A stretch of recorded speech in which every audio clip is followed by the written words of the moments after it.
জায়গা মাটির নিচে। আচ্ছা একটা রুম, মানে তিনটা রুম আছে। আমি একটা রুমে, ছোট্ট একটা রুমে থাকছিলাম। 300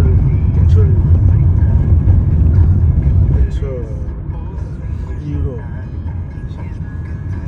কয়েকদিন ছিলাম না, আমি একটা পাইছিলাম। দুই মেয়ে উঠছে, তারা হলো এই সমকাল, বুঝছো না? আচ্ছা দুই মেয়ে।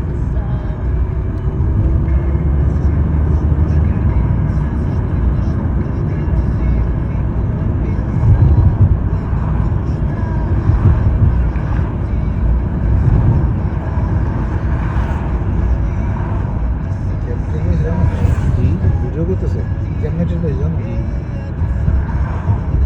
রাতে তো বেশি পানি খাই, বুঝছো না? আচ্ছা আর আমি ওই শুটিং কাম বেশি পরে আমাকে ওই হোটেলে মানে যে